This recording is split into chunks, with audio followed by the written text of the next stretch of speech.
Hey everybody, this is Coach Ehrsam here. We're going to go over some of the mobility drills that are on the sheet there for your conditioning and your strength training. So with these drills, with these mobilities, we're going to focus on the upper body, the T-spine, the hips, the ankles, all the joint movements to get loose before our workout. It's really important that we mobilize these movements and mobilize these joints so that we can be able to perform better in our strength movements and in our sport performance. All right, so the first one we're going to go over is cats, camels.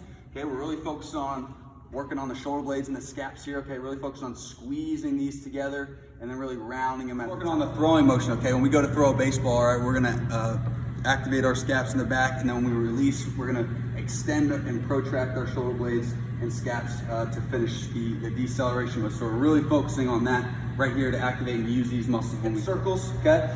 The biggest thing about these hip circles is to go nice and slow, okay? We want as much range of motion as we possibly can, all right? So we're gonna start by bringing the knee to the elbow, okay? Then come up as high as we can towards the ceiling and try to get all the way around, all right? You should feel a little bit of cramp or a blockade of the range of motion. We're trying to push through that range of motion, okay? Next we got T-spine, okay? T-spine mobility is huge in the game of baseball and any rotational activity that we're using, okay? We're trying to really focus on feeling it here in the middle back in our spine. All right, when we set this up, we want to make sure our knees are up at our hips, okay? Good 90-degree angle here. All right, and we want to keep our knees together and touched and also on the floor and create that activation. Just go as far over as you can. You can hold it for about 3 seconds or so. Feel that stretch, and then you're going to come all the way back. Next, we got the hamstring stretch. This is just to work the hamstrings a little bit. And a little activation stretch, so we're going to work on relaxing it. When he comes down, he's relaxing it, all right? And then when he comes all the way up, he's activating it, okay? Now, it's really important that we go nice and slow. When we get to the top, we can pause for however long we want to, 5 seconds, 10 seconds, whatever that may be, and then we're going to bring it down. Now, really make sure that this other foot and this other leg, the toe is pointing towards the sky, and this leg is completely straight and locked out. Next, we got ankle and calf raises. Okay, this is really working the ankle mobility and range of motion. This is going to help us when we sprint, when we run, when we change direction, when we do our squats, when we do our lunges.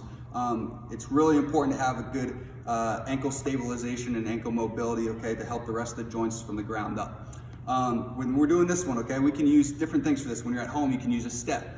You can use a chair, you can use whatever you can. It's fine to hold on to something too as well with your hands to have that balance. So we want to really make sure that we're going down nice and slow, holding that for about 5 to 10 seconds, and then coming all the way up onto our tippy toes and holding that for about 5 to 10 seconds. Next, we're going to go with our core bracing segment. The really important part of this segment is to create as much tension as you can in your entire body, okay? Your arms should be squeezed, your upper back should be squeezed, your butt should be squeezed, your legs should be nice and tight, legs should be straight. Everything in all these exercises should be as tense and braced as possible, all right? So with the plank here, we want to make sure everything's in a straight line, okay? We want the butt, the shoulders, the feet, the legs, everything to be lined up nice and tight. Now, you're going to hold these for as long as you can brace everything. Once that brace and relaxation stops, you are done, all right? So see how long. Here's a side plank, all right? We want to make sure our body's, again, in a completely straight line. The only thing that should be touching the floor is our arm and our feet, okay? So calves should be off the ground, hips should be off the ground, shoulder blades should be squeezed in the back, head looking straight forward, all right? And again, everything is as tight as possible. Next, we got the glute bridge, all right? So we're gonna try to get our hips as high as we can, squeezing our buttons, squeezing our legs the entire time. Our hands, it does not matter where we put our hands as long as they're in a comfortable position for you. All right, so make sure we create that tension, all right? If we want it to be harder and make it a little bit more difficult, we can take one leg off the ground and keep those legs and hips as high as we can. Again, squeezing our legs and our hands. Here's a split squat, okay? For the split squat, we're gonna start at the bottom position. We wanna bring our knee barely off the ground, okay? We're trying to keep our knee and our hip in a straight parallel line to the floor, okay? We don't wanna be too high, all right? And then we want our knee to be just over our ankle or just in front towards our toe, okay? We don't wanna sit back at all.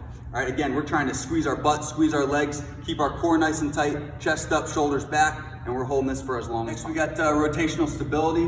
We're trying to keep our core nice and tight while the opposite parts of our body are moving. So this is a more beginner portion of the exercise where you're gonna have both knees on the floor, both hands on the floor, and then you're gonna extend opposite foot and opposite arm out and hold for about 5 to 10 seconds. All right, and then we're gonna come back to the starting position and we're gonna switch sides. The more difficult position to do is we're gonna be in push-up position. Okay, again, make sure everything's squeezed, locked in, nice and placed. Then we're gonna take just our hand to our opposite shoulder and hold. Again, make sure the hips don't move or turn, okay? We want them to stay square towards the floor. Hold for about 5 to 10 seconds, put the hand down, then go to the other side. All right, if we need to make it a little more easier, we can widen our feet to have a more stable base. All right, so that's gonna be rotational stability. So to start off our strength phase, we're just gonna do a simple reverse lunge. We wanna step back with 1 foot at a time. Again, make sure that the knee is staying in front of the ankle, but in front of the toe. And then we're gonna come up and then we're gonna alternate. A couple ways that we can make this a little bit difficult is you can slow it up the way down. Okay, you can hold at the bottom, and then we can always use different things at home, such as a filled suitcase, a filled duffel bag, a filled backpack. You can hold a bucket of baseballs, all right? Anything that you can do to add weight to this. If you got bricks, logs, anything hanging around the house, that can load the weight up a little bit. Strength exercise is gonna be the push-up. With the push-up, we wanna make sure that we're going nice and slow, okay? And we're utilizing those muscles like we did in the cats and camels mobility exercise earlier. All right, so we wanna make sure we're squeezing on the way down, and then when we get to the top, really round these shoulders up as high as you can to the top of the ceiling, and then squeeze them again, going back on the way down. All right, make sure that our elbows are a little bit outside of our body. Okay, we don't want them tucked underneath, but we don't want them super wide, and our hands should be directly underneath our shoulders. Next is gonna be the glute bridge exercise. All right, we're working on activating our glutes or our butt muscles. These are gonna be really important when we run, sprint, try to do mostly power movements. These are big muscles in our legs that we want to be able to activate whenever we need them. So you're going to start at the bottom, okay? You're going to squeeze your butt and your legs nice and tight again and get it all the way to the top. Pause for a few seconds and then come down. Again, if we need to make this harder, we can go one leg, where one leg's off the ground, squeeze the butt, get our hips as high as we can, and come down. All right, again, we can add stuff onto our hips to make it harder in terms of weight, whether it's a log, whether it's a brick, whether it's a bucket of baseballs, whether it's a suitcase, anything. This next exercise will be lateral bear crawl. All right, this is a core stabilization exercise as we're moving. All right, so we want to make sure that our knees are underneath our hips, our hands are underneath our shoulders. We're moving nice and slow and controlled. Our hips aren't turning or moving side to side. We're going to move our opposite hand with our opposite foot, and we're going to go 3 to the right and then 3 back to the left. It's going to be a banded row. If you don't have a banded row, you can do this with a shower towel or a hand towel. With brother, sister, mom, or dad. And what we're really trying to focus on is activating our shoulder blades in the back. Okay, this is an upper body, upper back exercise. So I'm going to, as soon as I start to bring my hands in, I'm gonna squeeze my shoulder blades in the back. Okay, bring the band as far as I can in, squeeze and hold, all right? And then my partner's gonna go. All right, now, we wanna have good range of motion. This towel isn't very big, very long. All right, but we're really trying to round out the upper back when we come back in and pull and squeeze, okay? My partner can make it harder for me by creating more tension and giving more resistance. All right, next we're gonna show you a couple ladder drills. I'm not a huge fan of ladder drills, but hey, it gives you something to do at home where you can move your feet back and forth. You can try to go quickly through it, but staying under control. Just make sure that you're doing the exercise correctly, and once you get comfortable with them going slow, then you can start to speed it up. All right, if we go too fast and stay out of control, it's gonna do us no good. All right, so the first one we're gonna do is just 2 feet in, leading with the right foot. Okay, getting into each step, each ladder. All right, so Josh is nice slow. Now he's more comfortable with it. Now he's gonna go a little faster. Okay, make sure we're pumping the arms. We're gonna go shuffle in and out of the ladder. Okay, only 1 foot is going to leave the ladder when you come across, okay? So that inside foot needs to step first inside the ladder every single time. If you need to make this more challenging or any of these drills more challenging, we can always go backwards when we do them. Next we got pogo jumps. These are gonna be single jumps, going forward, down, backwards, back again. When we go backwards, make sure we're staying under control and inside the ladder. It's not about how fast. Pogo jumps, trying to get as high as we can with each jump. All right, make sure we're hitting the ground and getting back off the ground as quickly as we can. All right, we're gonna go forward, down again, and then backwards, back, staying under control. Next we got hopscotch. Okay, so right foot's gonna go in, then 2 feet out, then left foot goes in, then 2 feet out as we go down the ladder. All right, again, if we wanna make it more difficult, try to go backwards, coming back. We got lateral quick step shuffle. All right, so we're gonna go lead with the right foot, and we're gonna step into the ladder with the right foot, into the ladder with the left, then out with the right, then out with the left as we move down the ladder. Okay, again, as you get more comfortable with it, then you can start to go faster.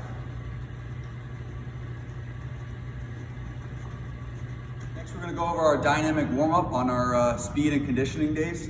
All right, it's really important that we get the muscles activated and loose before we start to sprint and start to run at full speed.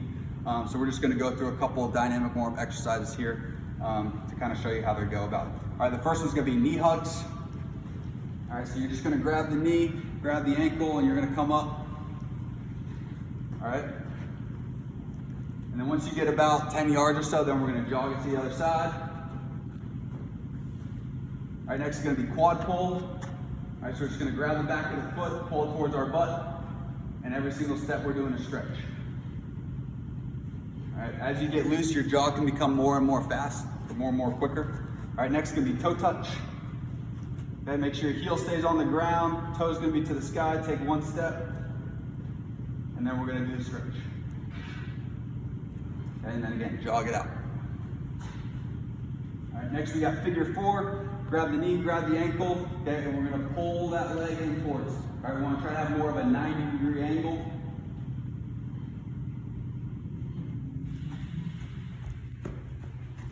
Next we got lateral lunge.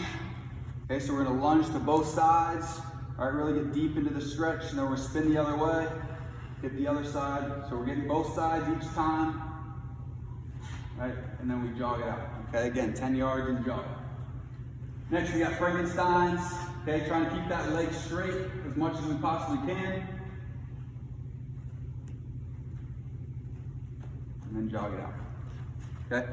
Then we're gonna go pogo jumps, okay, 2-footed pogo jumps. All right, this is gonna go all the way down. So we're going all the way 20 yards.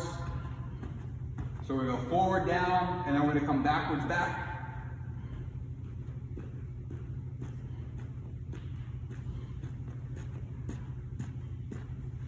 Next we got pogo jumps for height, okay? So again, getting as high as we can every single jump. Again, this is a whole 20 yards, as high as we can.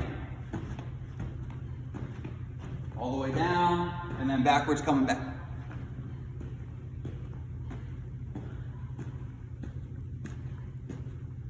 We're gonna give Josh a little breather here. You can take rest in between these exercises, all right? It shouldn't turn into conditioning, all right? You shouldn't be super tired after you're done with all these. You shouldn't be huffing and puffing between them, all right? Take some rest between all of your dynamic warm-up stretches. All right, next we got single leg. We're gonna go right leg down and then right leg backwards. Okay, trying to get down there as quick as we can. And then coming back backwards with the same foot. Again, staying under control, keeping that heel off the ground. All right, and then we'll switch legs and then we'll do the left one.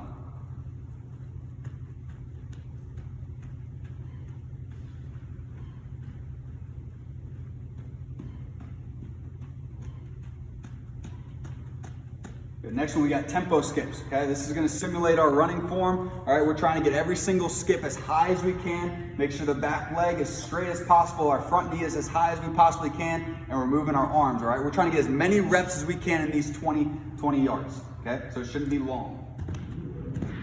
Good, hit the ground and get off the ground as quick as you can. Good, we're gonna do that going down and back.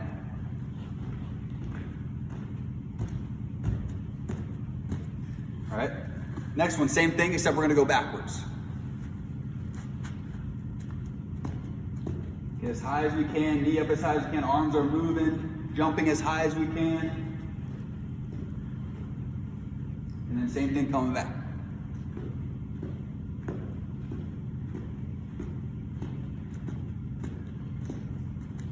All right, you got 2 more skips left. The next one's gonna be sideways skip. All right, same sort of technique, okay? Jumping as high as we can. We wanna make sure our feet do not cross though, all right? High as I can, arms are moving, knees coming up nice and high. And then we're gonna face the same direction coming back, so we're going the other way.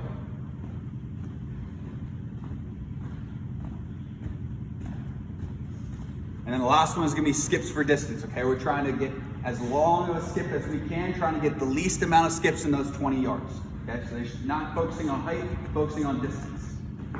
Good, so really try to extend your stride. Good. Talk about the physical part of the game, the mental part of the game, then you break it down into conditioning. And, you know, we always talk about, we tell players, we want you to be you should be your own coach. We want you to be your best coach. We want you to be your best hitting coach. You know, right now, I think that it's important that players understand at all ages and all levels that, you want to be as athletic as you can be. We don't tell guys when, we're in a public high school, for instance, we don't tell guys that they come in and, you have to be this, you have to run this, or, everybody knows they want to run that sub 760, right? So when you train like this, a common question is stabilization versus explosiveness. Can you get into that? That's a common question for some parents and coaches. Yeah, so there's two aspects of training that we try to get done the weight room. There's the strength side and there's the power side, all right? The strength side is you're trying to build your muscles, you're trying to work on your technique, work on your movement, you're adding weights to those exercises. You want to do them nice and slow and controlled, right, in order to work your body more, to be more in control in those range of motions, to brace everything as tight as you can, to build strength. And then there's power exercise, right? Power is being able to move that strength quickly. And so that's like you're sprinting, you're jumping, you're swinging, your rotational movements, right? All of that is power and how you move it quickly, all right?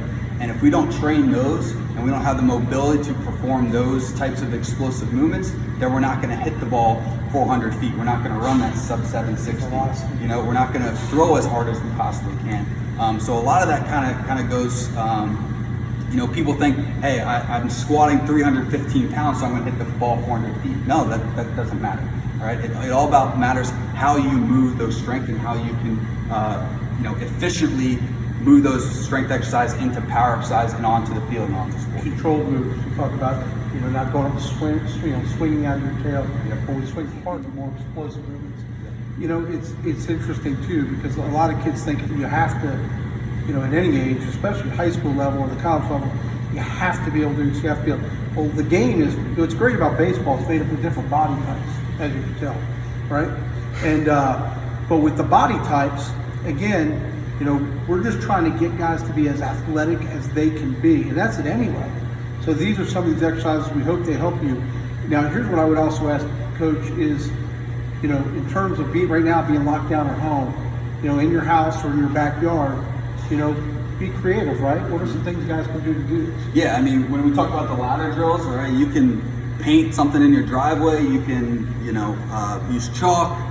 You can set up different things such as wood piles, brick piles, whatever to set up your ladder to go around. Sticks in the yard, okay? Anything that you can use to use those things. So you have tile in your kitchen floor. I don't know if your mom wants you in the kitchen doing ladder drills, but those are sort of different things that we can build to use that stuff. When we talk about weights, we already talked about earlier. You can use that bucket of baseballs that you had. You can fill a suitcase with weight and use it. You can hold duffel bags. You can use those wood logs. You can use bricks. You can find stuff around the house that's heavy. You can lift your younger brother who's 2 years old or 4 years old or whatever.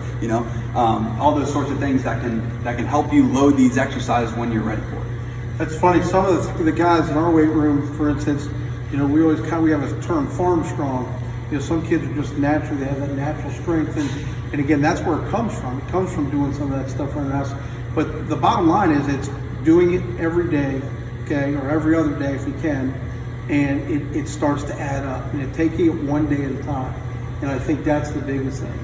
And like I said, if you continue to do that, this part will translate into the baseball part. And that's what's great about it. So, thanks. What else you got, Coach? Anything else? Last thing I want to talk about is sleep and nutrition. Okay, those are also huge aspects of training and becoming a better performance athlete. All right, we got to be able to take care of our bodies. And I know at this time it's tough, especially for kids, because you don't have school coming up. So you're like, oh, I'm going to play video games till 3 a.m. and then you're going to wake up at noon. But our bodies like to be into a routine. All right, so go to bed at the same time every single night. Get those 7 to 9 hours of sleep. Make sure we're eating a good balanced breakfast, lunch, dinner, healthy snacks. All right, don't be eating cereal every morning. All right, we want to have those good nutritional habits that are going to carry you, not only for now and while you're an athlete, but later on in life, as you grow older. So we want to instill those habits right now while you have time. Learn how to cook. I challenge all of you guys to learn how to cook right now and make your own breakfast, make your own lunch, make your own dinner, cook dinner for the family. It's a great time to do it if you've got all this time on your hands. Another aspect of it is you guys have been training and working all year long, all right, to get into shape for your for your sport and for baseball and for the season. And a lot of you guys have cut down on weight. You've turned your bodies into things that you never thought would be possible. And we got to maintain that as we got some downtime. Okay, so don't be eating all day. Don't be eating those hot dogs. Don't be going out and getting pizza because it's just convenient. All right, continue to eat those good meals and continue to work out and do these exercises and stuff so that we can stay in good shape for whenever we're allowed to come back onto the baseball field.